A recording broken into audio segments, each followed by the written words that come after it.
WUSA 9 Weather Impact is sponsored by Morgan & Morgan. I'm meteorologist Caitlin McGrath, and we officially have our first named storm of the Atlantic hurricane season.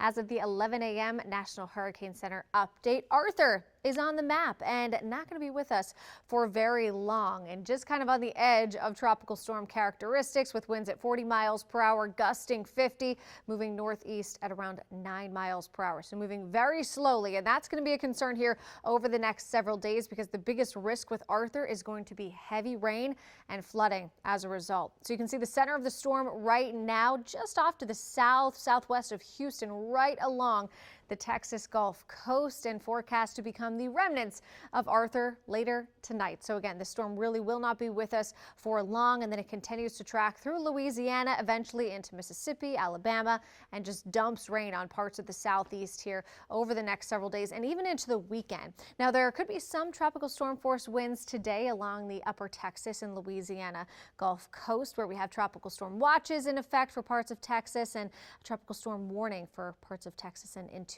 Louisiana as well. Could also have some minor to moderate coastal flooding, but it's really going to be that rainfall flooding, that urban street flooding, rivers and stream flooding that is the bigger concern. You can see that bullseye of heaviest rain right now centered kind of right around parts of Louisiana, back into Mississippi, even parts of the Florida Panhandle could see anywhere from 3 to 6+ inches of rain. It's going to soak parts of Florida back into Georgia and South Carolina as we head through the weekend, with the heaviest rainfall again focused somewhere around the Mississippi, Alabama area. So if you have loved ones in the area, check in. It's going to be a lot of rain in a relatively short period of time.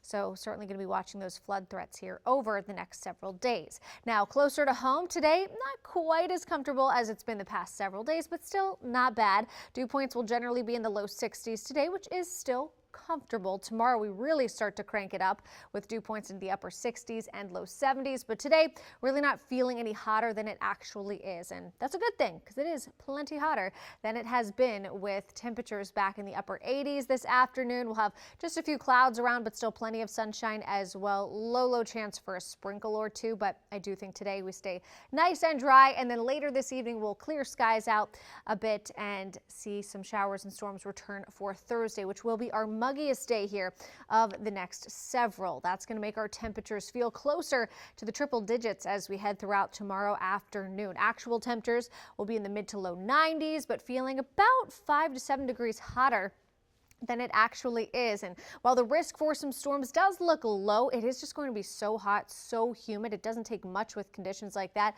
to pop off an isolated strong to severe thunderstorm. So we'll be watching that carefully for your Thursday afternoon. Otherwise, it's going to be warm and breezy. Wind coming in from the south and west between about 10 to 20 miles per hour will be certainly noticeable, and it's that southwesterly wind that's going to help crank up that heat and humidity.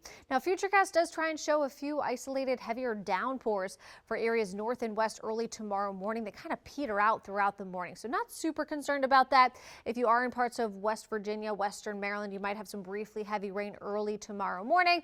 Otherwise, we will spend most of the day dry, just sunny, breezy, hot, and humid, with an off chance for an isolated shower or storm. Futurecast really doesn't have much in terms of this storm activity, but I would keep your guard up, because again, when it's just that hot and it's just that humid, we do have a cold front moving through. It will not take much to trigger an isolated strong to severe storm. And then Friday morning looks like we'll have some showers around as we kick off the first half of the day. This is right around 6 o'clock Friday morning, waking up with temperatures muggy in the upper 60s and low 70s. But then eventually we get a northwest wind in here that will push the last of those showers out, clear our skies, and drop our humidity as we head through Friday and into the weekend. But as we look ahead to Thursday, the Storm Prediction Center does have a level 2 out of 5 risk for severe weather. Gusty wind would be the biggest threat. So tomorrow is just a great day to have the WUSA 9 app.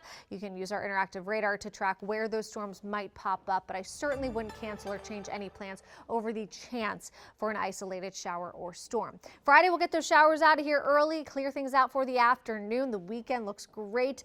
No issues for Father's Day plans, with temperatures in the mid to low 80s. And then as we head into early next week, does look like we'll see another round of some showers and storms around on Monday, and that could bring in a little bit more beneficial rain.